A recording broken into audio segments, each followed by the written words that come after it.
அந்த சாபம் இருக்குது. அந்த சாபத்தை ரெடி பண்ணால் அந்த பிள்ளை கல்யாணம். சரி, அதான் விஷயம். அந்த சாபம் இங்கே ரெடி ஆகாமல் இருக்குது. சூரியன் சனி 2 பேருமே இங்கே கும்பத்தில் இருக்காங்க. சூரியன் சதயத்தில் இருக்கிறது. சுவாதி நட்சத்திரம், துலா ராசி, முடக்கம். சுவாதி முடக்கம்னா ராகு முடக்கம்.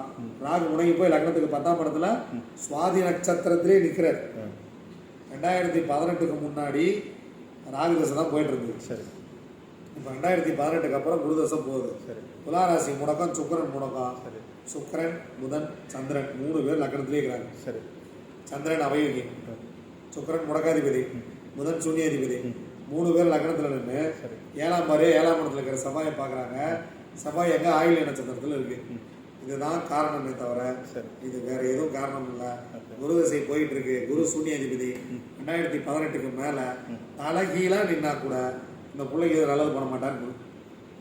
குரு is a silent killer, Guru is a psycho killer. ஏன் கொள்கிறார், எதற்கு கொள்கிறார்னே தெரியாது. சைக்கோ கில்லர் வந்து நல்லா தப்பு பண்ண கூட கொள்றான். அவனே சைக்கோ, எப்படி அடிப்பானே தெரியாது, என்ன பண்ணுறேன்னு தெரியாது. குரு இப்போ என்ன பண்ணன்னு தெரியாமல் தூக்கி போட்டு பிடிச்சிருக்கு இந்த பிள்ளைய. அதான் விஷயம். இதை ரெடி பண்ணால் அந்த பிள்ளைக்கு நல்ல கல்யாணம். இவங்க முன்னோர்கள் பெண்களை வதைத்து விட்டு வந்திருக்கிறார்கள். 1க்கு மேற்பட்ட திருமணம் செய்து கொள்வது, பெண்களை வந்து பாலியல் ரீதியாக வன்கொடுமை செய்வது, பெண்களை நம்ப வைத்து ஏமாற்றுவது, நிறைய விஷயங்கள் பண்ணிட்டு வந்திருக்காங்க. அதோடைய தாக்கம் இந்த பொண்ணுக்கு இருக்கு. அப்போ இங்க வந்து 7 சனி போயிட்டு இருக்கு. அது இது இதெல்லாம் மேட்டரே கிடையாது. செவ்வாய் தோஷம் அதுவும் சொன்னாங்க. செவ்வாய் தோசை, 2ல சனி, என்ன வேணா சொல்லிட்டு இருக்கலாம். ஒரிஜினல் சப்ஜெக்ட் என்னன்னா சுக்கிரன் அவுட். சாமி சுக்கிரன் தான் சாமி கணவன். கண்டிப்பா சுக்கிரன் தான் மனமகிழ்ச்சி, உல்லாசம் எல்லாமே. சுக்கிரன் தான் மனம் விட்டு சிரிக்கிறது. மல்லிகைப்பூ, ஸ்வீட்டு எல்லாமே சுக்கிரன் தான்.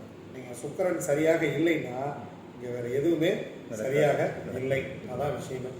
முதல்ல அதை வந்து நம்ம ரெடி பண்ணிக்கணும். அதை ரெடி பண்ண வாழ்க்கை சிறப்பாக இருக்கும். அதில் ஒன்றும் மாற்றமே கிடையாது. ஃபஸ்ட்டு விஷயம் அதை வந்து நம்ம ரெடி பண்ணிக்கணும். இங்கே வந்து குரு தசையில் இப்போ புதன் புத்தி போயிட்டு இருக்கு. இந்த பொண்ணுக்கு எத்தனை நாளில் கல்யாணம் நான் எழுதி தர்றேன். கோயிலுக்கு மட்டும் போயிட்டு வர சொல்லுங்க. ஃபஸ்ட்டு இவங்க அப்பாவுடைய குலதெய்வத்துக்கு போக சொல்லுங்க. 2வது திருவனந்தபுரம் அமாவாசை அன்னைக்கு ஒரு மூட்டை கடல் புண்ணாக்கு வாங்கி பசுமாட்டுக்கு தானமாக கொடுக்கணும். மதுரை மீனாட்சி அம்மன், உடனமர் சொக்கநாதர் உத்திராட நட்சத்திரத்து அன்னைக்கு, தும்பூர் நாகத்தம்மன், இது வந்து விழுப்புரம் போயிட்டு வரணும். காய நிர்மலேஸ்வரர் ஆத்தூர், சுவாதி. காமாட்சி அம்மனுக்கு 3 வாரம் கரும்புச்சார அபிஷேகம் பண்ணணும். காமாட்சி அம்மனுக்கு கரும்புச்சார அபிஷேகம் பண்ணால் சுக்கரன் ரெடியாயிருவேன். அக்னீஸ்வரர் கஞ்சனூர் சுக்கரன் ஸ்தலம் கும்பகோணம். வளர்புரை சதுர்த்தி அன்னைக்கு போகணும். தேய்பிரை சதுர்த்தியில் பிறந்திருக்காங்க. உச்சனூர் சனி பகவான் அனுச நட்சத்திரத்து அன்னைக்கு போகணும்.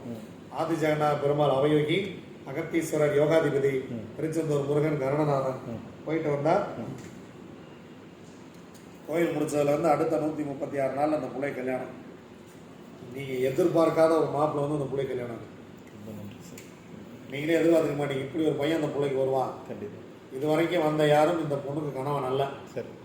இந்த பொண்ணுக்குன்னு ஏற்க ஒரு பையனை படைச்சிருக்கு. அவங்க பொண்ணு தேடுறாங்க, நீங்க மாப்பிள்ளை தேடுறீங்க, செட் ஆகல. இது முடிஞ்சா அது வரும். அதான் கர்மா தடுக்குது. கர்மா உடைச்சிங்கன்னு வச்சிங்களேன், வேற லெவலில் வேலை செய்யும். அதான் கர்மா உடைங்க. வேற என்ன டவுட்டு?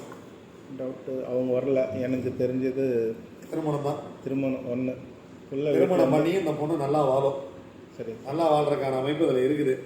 நல்லா வாழ வைக்க வேண்டியது நம்ம கடமை. சரி, நல்லது. அதுக்கு கோவில். சரி,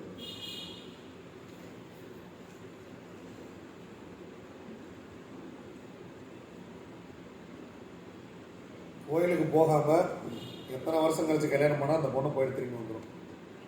ஏன்னா இவங்க ஏற்கனவே பொண்ணை திரும்பி அனுப்பிச்சிருக்காங்க. ஒரு பொண்ணை வதச்சிருக்காங்க இவங்க முன்னோர்கள், எங்கள் அப்பா வழியில். அந்த சாபம் இந்த பொண்ணுக்கு இருக்குது. அதனால் கணவனோட நிம்மதியாக வாழக்கூடாது. கரெக்டாக கோயிலுக்கு போயிட்டு வர சொல்லுங்கள், வேறு லெவலில் வேலை செய்யும்.